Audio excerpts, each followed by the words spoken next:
जोशीमठ नगर की बात करेंगे और यहाँ एक और जहां पर इन दिनों कड़ाके की ठंड पड़ रही है, तो वहीं दूसरी तरफ जिन घरों में दरारें पड़ी हुई हैं उन लोगों की समस्याएं और बढ़ गई हैं, क्योंकि उनके घरों में ठंडी हवाएं दरारों से घुस रही है, जिससे ठंड से लोग कपकपा रहे हैं। उनके लिए तो रात गुजारना घर के अंदर बेहद मुश्किल हो गया है। ऐसे में घरों में जो न्यूज की टीम ने जायजा लिया है उसमें लोगों की समस्याएं सुनी है। सुनिए लोगों को। इस समय हम जोशीमठ के एक ऐसे घर में हैं जहां की लगातार दरार पड़ चुकी थी और इसके बाद लगातार जो दरार की स्थिति है वो ज्यादा बढ़ रही है। हम इस समय आपको दिखाना चाहेंगे कि ये तस्वीरें आप देखिए किस तरीके से बाहर कड़ाके की ठंड पड़ रही है और इन घरों में जो है वो दरार जो बड़ी हुई है उसकी वजह से जो हवा है ठंडी वो इन घरों में घुस रही है और उसके बावजूद भी यहाँ पे लोग रह रहे हैं और हालात इतने ज्यादा खराब हैं कि जिस तरीके से सुबह शाम के तापमान में जोशीमठ में -2 -3 डिग्री की जो कमी है वो देखी जा रही है। जी, अगर बात करेंगे उन लोगों से जो लोग यहाँ पे रह रहे हैं, मजबूरी में यहाँ पे रह रहे हैं, उनको किस तरीके का एहसास हो रहा है ठंड का। जी, अगर बात करें तो जो आप यहाँ पे रह रहे हैं इतनी ठंड में भी किस तरीके से रह रहे हैं आजकल? वो तो हम ही जानते हैं सर, हम किस हिसाब से यहाँ पे रह रहे हैं। इतनी परेशानी हो रही है मेरे रात को, तो कभी कभी इतनी ठंड होती है कि जैसे कि घर मकान में कभी आवाजें आती है तो हम लोग ऐसे कि बाहर आ जाते हैं। क्या करें, मजबूरी में रह रहे हैं, हम क्या करें। जी, आपका नाम क्या है? जी, मेरा नाम अंजू देवी है। जी, जो इतनी ज्यादा ठंड हो रही है और आपके घर में पूरी तरीके से दरार पड़ चुकी है, तो कैसे रह रहे हैं आप? अब हमारी तो ये मजबूरी है, कहाँ जाए हम। बरसात में तो जब ज्यादा बारिश हुई तो हम बाहर आए, पर इस ठंड में हम बाहर भी कैसे रहेंगे। ज्यादा बारिश आए तो हम बाहर आए, पर इस ठंड में हम बाहर कैसे रहेंगे। अब बर्फ आएगी तो ये छत तो वैसे भी वो हो रखी है, झुक रखी। अब ज्यादा बर्फ आएगी तो हम तो वैसे भी यहीं दब सकते हैं। निश्चित रूप से अगर बर्फबारी या बारिश अब होती है तो उससे लोगों की जो समस्या है वो बढ़ जाएगी, क्योंकि बर्फ का भार भी ये मकान अब सहने लायक नहीं रह गए हैं। नितिन शेरमाल, न्यूज 18, जोशीमठ। उत्तराखंड के सभी स्कूलों में मास्क पहनना अब जरूरी हो गया है। टीचर्स, स्टूडेंट्स, स्टाफ सबके लिए मास्क अनिवार्य है। अब सभी को मास्क पहनना होगा और मास्क पहनकर ही स्कूल आने के निर्देश दिए गए हैं। कोविड संक्रमण को देखते हुए शिक्षा विभाग ने ये दिशा निर्देश इसको लेकर जारी कर दिए हैं। अब सभी बच्चे, टीचर्स, पूरा स्टाफ जो है मास्क पहनेगा।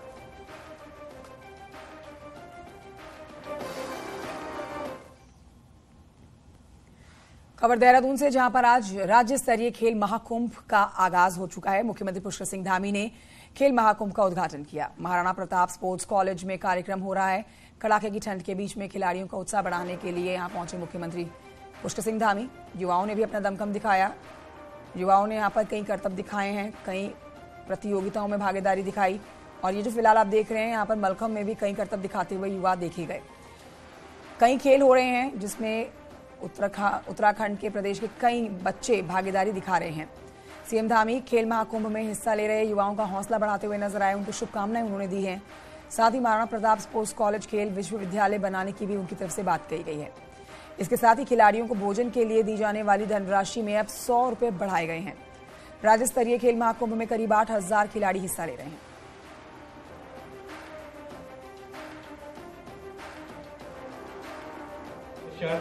बहुत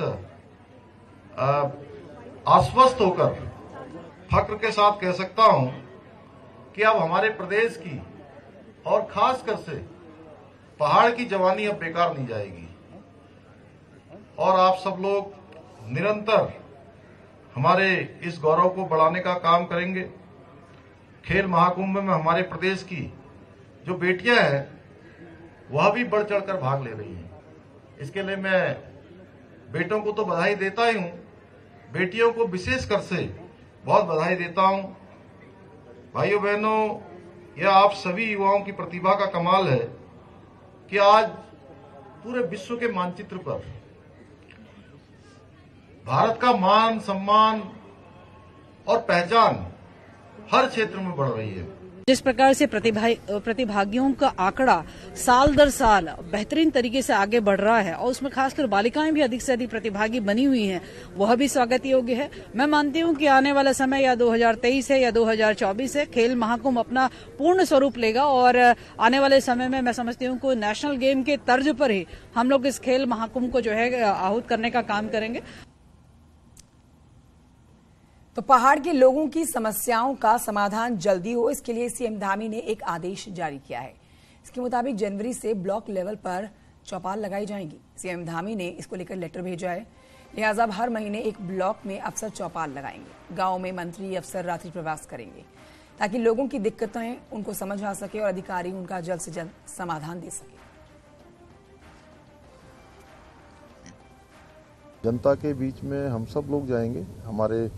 मैं स्वयं भी जा रहा हूं, हमारे माननीय मंत्रीगण भी जाएंगे, हमारे विधायकगण भी जाएंगे, साथ में सभी अधिकारीगण भी जो है अपना अपना प्रवास लगाकर रात्रि चौपालों के माध्यम से, ग्राम चौपालों के माध्यम से उन्हीं के स्थानों पर जाकर लोगों की समस्याओं को सुनेंगे और त्वरित रूप से उनका समाधान करेंगे। जिनका समाधान तत्काल हो सकता होगा उनको तत्काल करेंगे और जो दीर्घकालिक कुछ काम होंगे तो उन कामों को आगे प्रस्तावों में सम्मिलित करेंगे। उधर आपको बताएं कि अपनी स्थापना के सिल्वर जुबली वर्ष की ओर बढ़ते उत्तराखंड के लिए साल 2023 खास रहने वाला है। ये वो साल होगा जब सरकार 2025 के आत्मनिर्भर उत्तराखंड की ओर बढ़ती हुई नजर आएगी। देखिए रिपोर्ट।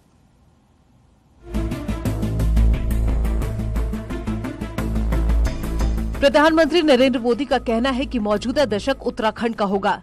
सरकार ने इस लीग पर आगे बढ़ते हुए राज्य स्थापना के सिल्वर जुबली वर्ष को टारगेट किया है, जब उत्तराखंड देश के नक्शे पर चमक रहा होगा। इस दिशा में 2023 में कुछ महत्वपूर्ण माइलस्टोन रखे जा सकते हैं। उत्तराखंड में मल्टी मॉडल कनेक्टिविटी का नेटवर्क मजबूत हो चुका होगा।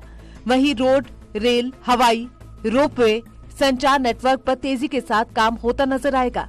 जबकि साल 2023 में केदारनाथ हेमकुंड साहिब रोपवे निर्माण पर काम शुरू हो जाएगा। इसके साथ ही मानसखंड कॉरिडोर पर काम शुरू हो चुका होगा और दिल्ली देहरादून एक्सप्रेसवे अस्तित्व में आ चुका होगा। इसके अलावा पर्यटन नगरी मसूरी में टनल निर्माण का काम शुरू हो जाएगा और 889 किलोमीटर लंबी चारधाम रोड परियोजना करीब करीब अपने अंतिम चरण में होगी। ऋषिकेश कर्णप्रयाग रेल प्रोजेक्ट भी गति पकड़ चुका होगा। पर और तेजी हमें लानी है, उन सभी पर एक कार्य संस्कृति हम लोग यहाँ पर बना रहे हैं और उसके लिए लगातार हमने अभी मसूरी में 3 दिन का चिंतन किया था। उसके बाद हमारे जो पुलिस के अधिकारी हैं उनके साथ भी 3 दिनों तक लगातार इस प्रकार का कार्यक्रम चला था। कल सचिवालय में जो अनुभाग अधिकारी हैं और अनुसचिव से लेकर अपर सचिव तक के सभी लोगों को शामिल करके जो हमारा विकल्प रहित संकल्प है वो सभी को साथ में लेकर पूरा होगा, उसके लिए हम काम। आर्थिक मोर्चे पर भी सरकार कुछ नए कदम उठा सकती है। आर्थिक सलाहकार मैकेंजी ग्लोबल की संस्तुति को इम्प्लीमेंट किया जा सकता है। सरकार रोजगार के साथ ही शिक्षा, स्वास्थ्य, पर्यटन और सर्विस सेक्टर पर फोकस करती हुई नजर आ सकती है। 2023 को मिलेट्स ईयर घोषित किया है। मोटा अनाज आम आदमी की थाली में आए और मिलेट्स जो पैदा करता है उसको उसकी उपज का सही दाम मिले। 2023 में हम इस लक्ष्य को हम पूरा करेंगे। धामी जी, मैं ये कह सकता हूँ कि उत्तराखंड के लिए लक्की मैन है, लक्की सीएम है। तो यानी जो लक्की सीएम है उसने 2022 में जो चीजें खाके पे उतार रखी हैं, अपने उसके माइंडसेट पे उतरी हैं, वो 2023 में इम्प्लीमेंट होंगी। 2023 सोलर एनर्जी के क्षेत्र में भी बदलाव नजर आएगा। सरकार का टारगेट है कि 1000 गांवों को वो सोलर गांव के रूप में डेवलप करेगी। राज्य की बहुप्रतीक्षित मांग एक ठोस भू कानून के साथ ही यूनिफॉर्म सिविल कोड पर भी सरकार मोहर लगा सकती है। न्यूज 18 के लिए टिहरी से सौरभ सिंह के साथ सुनील नवप्रभात की रिपोर्ट। आगे बढ़ते आपको बताएं कि राहुल गांधी की भारत जोड़ो यात्रा उत्तराखंड नहीं आएगी, बल्कि यहां के नेता ही उनकी यात्रा में शामिल हो रहे हैं। बीजेपी के उत्तराखंड प्रभारी दुष्यंत गौतम ने इस मामले पर कहा है कि राहुल गांधी की यात्रा वहीं जा रही है जहां पर विपक्षी दलों की सरकार है और इसकी वजह से थोड़ी भीड़ हो जाती है। यहां पर इनका जनाधार नहीं है, वहां वो यात्रा नहीं जा रही है। उत्तराखंड नहीं जाएगी भारत जोड़ो यात्रा। उत्तराखंड कांग्रेस के तमाम नेता जो हैं वो खुद से ही वहां अपने यात्रा कर रहे हैं। देखिएगा, आपने देखा होगा ये यात्रा अधिकतर वहीं जा रही है जहां इनकी विपक्षी दलों की सरकारें हैं। वहां इनको थोड़ी बहुत भीड़ भाड़ इकट्ठी हो जाती है, जनता इकट्ठी हो जाती है, इस कारण से एक दिखावा और नाटक है। और जहां इनका जनाधार ही नहीं है वहां पर ये यात्रा लेके नहीं जा रहे। अनेकों प्रांत मैं उदाहरण के रूप में आपको दे सकता हूँ, क्योंकि ये फ्लॉप यात्रा है और जनता कह रही है काय का भारत जोड़ो। तुम्हारे बाप दादाओं ने देश के 2 टुकड़े करा दिए, पाकिस्तान हमसे अलग करा दिया। और राजीव गांधी ने बड़ा पेड़ गिरता है तो धरती ढलती है, सिख कौम के ऊपर अत्याचार कर कर उनके मन के अंदर एक द्वेष सा पैदा कर दिया। ऐसे भारत जोड़ो मेरे ख्याल इनका कोई बैनर भी जम नहीं रहा उस कारण से।